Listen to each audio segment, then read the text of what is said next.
Hello, happy Monday. Okay, I am so glad that I figured out how to make this work. So, Monday Lives. So, this is a place of just whatever comes up, whether it is that you guys need support or whether it's something that is just current now, a topic that I'm either going through with my clients or somebody close to me, or just something that may be coming up. Udita and I did a live today on Instagram, and one of the topics that came up when she asked what was coming up for you, um, hmm, taking a breath first, just relaxing, because it's like whenever we're listening to even like an audiobook or anything on spirituality, right? Our ego there gets in the way of like, okay, gotta focus, and part of it is just letting it go, right? That's part of the journey of just it doesn't have to be that, and just letting it go and going from that masculine energy, whether you're a man or a woman, we all have both within us. So going from that masculine of like purpose, target, I got to figure it out, I got to understand, to just going into the feminine of the process, that this is all that there is, and nothing to give, nothing to get, nowhere to go, just here. And a lot of clients ask me, how do you know the difference between intuition and the mind? Because the mind is there screaming. Intuition is usually very subtle. And intuition comes through in these moments of just calm and surrender. And actually, Abraham Hicks had this experience of where she was saying how, she was told to take away all the thoughts, right? There should be no thoughts. And whenever she was really aligned and attuned, she would have thoughts, but she wouldn't listen to it. So there, Abraham wasn't able to communicate with her because she was there like, oh, they're thoughts. They don't belong right now in the meditation. But it's differentiating that which is when the guidance comes through and that intuition comes through, whether it's the egos, the fears, and the thoughts of, I wouldn't say what I have to do, but actually, oftentimes I was recently just speaking to someone, they were saying how when they come into that place of meditation, just connection, that's where they get like, oh, I got this to-do list, or this is what has to be done or accomplished. And it's just this free flow. And that's where you get that guidance. So first of all, just opening up to that, knowing that you are so loved and so supported, and there's always help available to you. All that you need is always there available to you.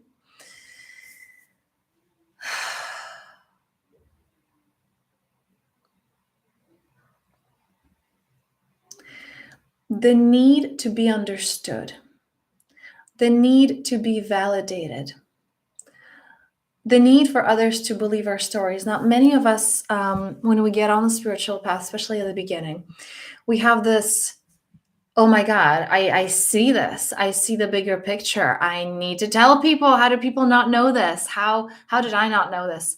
And we often go into this saving mode of, well, my partner or my children or my friends, my parents would be so much better if they just knew, right? If they knew some of these truths, which I've discovered, which are true for me, some of these approaches, or were there clinging oftentimes to that which we have discovered, because it's this new, it's egoic, because it's like our ego is built on this sense of self, and when this new sense of self is created, it's holding on to it for its dear life, and that's perfectly fine. That's part of the journey, and at some point you have to let it go. It's in the book, oh, I do not remember the book right now, and I do not remember who wrote it. This incredible teacher, he said how power versus force, and he was saying how the whole journey, I was listening to an interview of his, and he was saying the whole journey is about strengthening the ego, finding it, and then letting it go. And it's really, if you think about relationships as well, right? It's kind of like we're coming together, we're going apart. We're coming together, we're going apart. Everything, life, right? Cycles, the seasons. So there is that flourishing, and then there's that going inward, and again opening up, and again going inward. So um, strengthening that, going into like, oh yes, these are my ideas. This is what I need, and letting it go. It's that affectionate detachment that you can play fully in life, and at the same time, you can just let it go and you can let it be, and that can be safe too. So this is a balance that many people struggle finding, especially at the beginning. And I get that because we've all been there. I've been through this as well. Um, of that, well, how to like either go into, okay, not caring and nothing matters and whatever, or I go into caring too much and getting lost. And it's okay to go from one to the other and then coming to center in the middle. Hmm.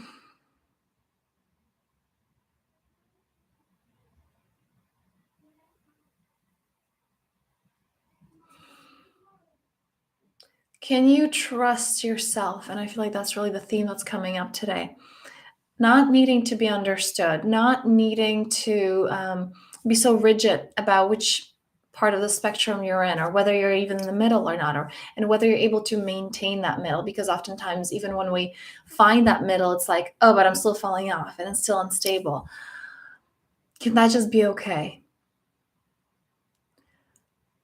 Can there be this surrender and this letting go? Can that feminine energy within you, again, whether you're a man or a woman, feel so safe to express yourself, to not be put in a box, to not need to be consistent or make sense, but it can be just this wildness, this intuitive flow. And in combination with that feminine and the masculine together, that has that purpose, that has that centeredness, it's able to hold her and to make sense and to bring it together.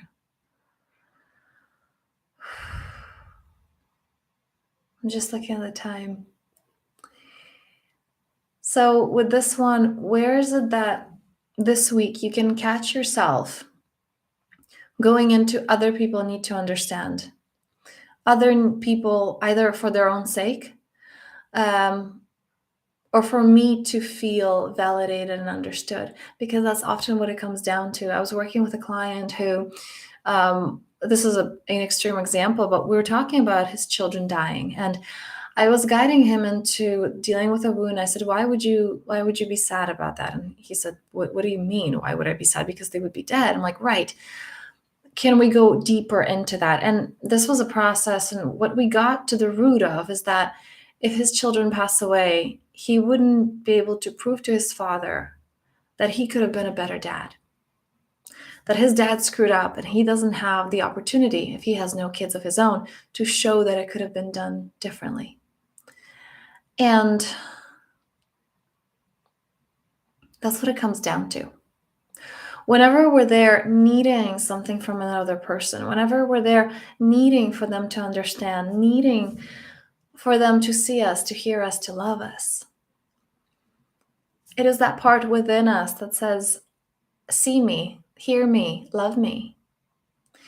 And are we willing to do that instead, to live from the inside out rather than from the outside in, looking at all the things that are outside? Am I getting validation there? And am I getting this success that is temporary, that is not tangible? Am I living on those highs? And then I can be happy inside. So I get that high from outside, and then, okay, I feel like a bit motivated and I have this thrill, and it might last for some time until I get the next high. But we have the opportunity of just experiencing that within, of just being in that state that's not from these outer things, but we create that within, because we're in control of our frequency, because we're in control of our vibration.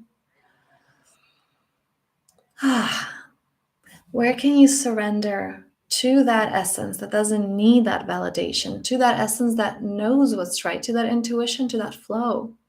Because it's always available to you, because it's part of you.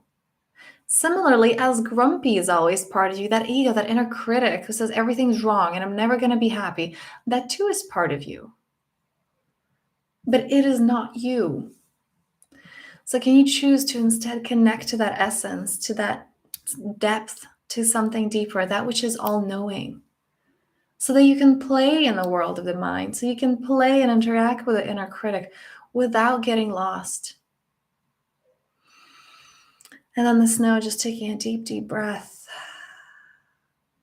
And I'm wishing you such a powerful day. Now, if this is something that you want to go deeper into, I am opening one-on-one spots for my one-on-one work from January. So if this is something that you're interested in, either comment or you can DM me on Instagram at The Spiritual Analyst or info@thepowerfulself.me, and then we can see if I can support you on your journey, depending where you're at, if it's a good match.